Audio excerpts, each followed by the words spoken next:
Hello everyone, welcome to learning studio. This is Anamika और आज के इस वीडियो में हम लोग प्रैक्टिस करने जा रहे हैं ओएमआर शीट जो सीबीएसई के टर्म 1 एग्ज़ाम में जिस तरीके का फॉर्मेट आपको मिलने वाला है।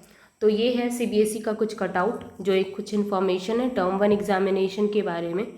तो इस टर्म 1 में आपका जो एग्ज़ाम है वो नवंबर से दिसंबर के बीच में होने का है और साथ ही साथ इस एग्ज़ाम में आपका क्वेश्चंस किस तरीके का रहेगा वो है MCQs type, that is multiple choice question. ठीक है, और इसमें टाइम दिया गया है 90 मिनट्स।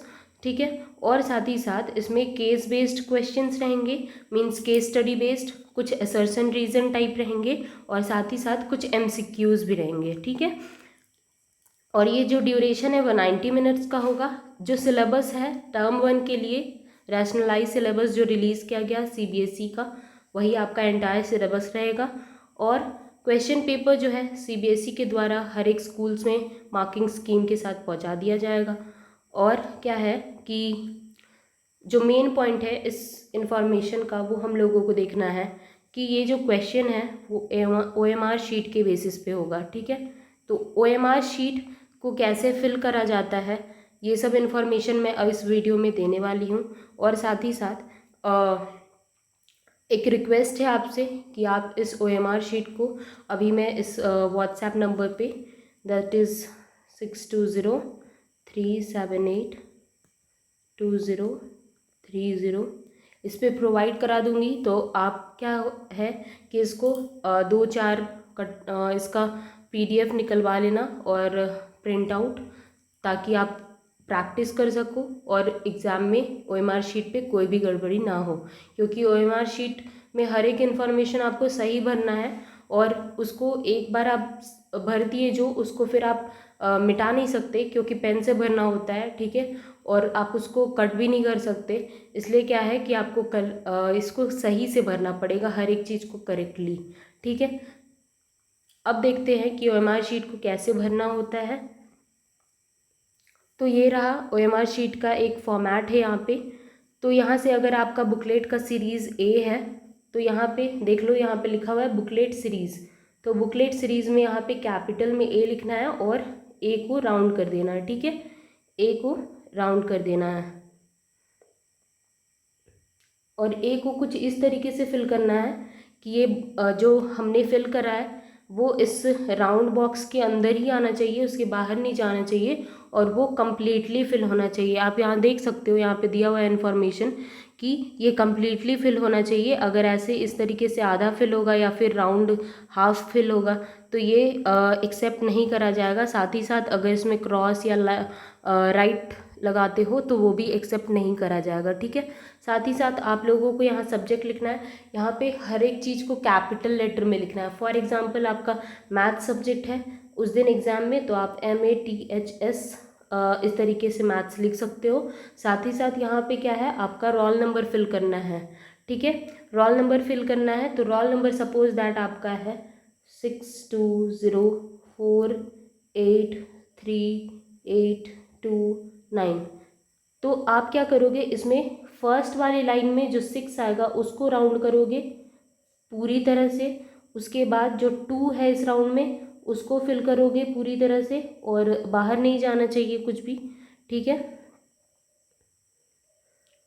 फिर इसी तरीके से 0 है तो 0 को फिल करोगे। फिर 4 है तो नीचे आओगे, उसके बाद 4 जो मिलेगा उसको फिल करोगे कंप्लीट। फिर 8 है तो 8 नीचे जाओगे और उसको फिल करोगे। इसी तरीके से इस पूरे को फिल करना है। ठीक है, साथ ही साथ यहाँ पे आपका नेम लिखना है। तो नेम आपका जो एडमिट कार्ड में नेम आपने डाला है वही नाम लिखोगे और कंप्लीट लिखोगे और सारे ब्लॉक लेटर्स में होने चाहिए। और जैसे आपका नाम है फॉर एग्जांपल अनामिका, ANAMIKA,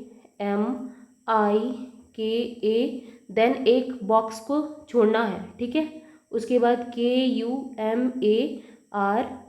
ठीक है, अगर आपका कोई टाइटल है तो टाइटल भी भर सकते हो।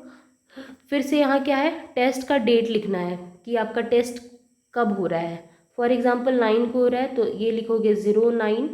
फिर month name 0, for example it's 11 नवंबर में हो रहा है तो 11 फिल करोगे इस तरीके से। और फिर उसका ईयर लिख दोगे 21। ओके। अब यहाँ पे क्या है, स्टूडेंट सिग्नेचर है, तो आपका जो भी सिग्नेचर है वो इस एरिया में करोगे, जो आपने बोर्ड में या फिर एडमिट कार्ड में साइन करा था वही सेम होना चाहिए। यहाँ पे इन्विजिलेटर सिग्नेचर है, तो इन्विजिलेटर के सिग्नेचर पे आप कभी भी सिग्नेचर नहीं करोगे, यहाँ पे इन्विजिलेटर ही सिग्नेचर करेंगे जो आपके एग्ज़ाम को इन्विजिलेट कर रहे होंगे। ठीक है, तो ये रहा एमआर शीट। साथ ही साथ टेस्ट सेंटर कोड मीन्स आपका सेंटर जिस जगह पे पड़ा है उसका सेंटर कोड क्या है।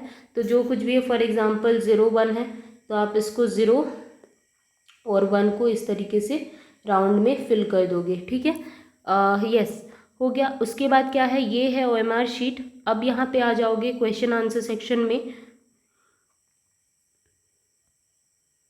तो क्वेश्चन आंसर के लिए सपोज दैट आपका फर्स्ट क्वेश्चन का आंसर आपको लग रहा है कि डी ऑप्शन होगा, या फिर आपने सॉल्व करा तो डी ऑप्शन आया, तो आप क्या करोगे, सिर्फ डी को ही मार्क करोगे कंप्लीट, और कंप्लीट मार्क करोगे। और क्या है कि एक क्वेश्चन का 2 ऑप्शन नहीं मार्क करोगे, क्योंकि अगर एक का क्वेश्चन का 2 ऑप्शन मार्क करोगे तो आपका दोनों ही में भी रिजेक्ट हो जाएगा। ठीक है, इसलिए 2 ऑप्शन को मार्क नहीं करोगे। और ये जो है स्कैन करा जाता है, तो स्कैन करने के बाद मशीन चेक करता है इसको। ठीक है, तो इसको मैनुअली नहीं चेक करा जाता है, जो आपने जो कुछ भी करा और चल जाएगा। ठीक है, तो इसको क्लियरली भरना है। और तो इसी तरीके से ओएमआर शीट को भरा जाता है, आप एक बार देख सकते हो। और एक मैं बोलूँगी कि इस ओएमआर शीट का प्रिंट आउट ज़रूर निकलवाएं, ताकि आप 2-4 बार प्रैक्टिस कर लो। सेट्स वगैरह अगर लगा रहे हो एमसीक्यूज़ का, तो उसके साथ भी प्रैक्टिस कर लो, ताकि आपको पता चल जाएगा टाइम क्या लग रहा है आपको ये सब फिल करने में, और सही इन्फॉर्मेशन भर पा रहे हो या नहीं, सही से राउंड कर पा रहे हो या नहीं, तो अच्छा रहेगा। तो थैंक यू फॉर लिसनिंग।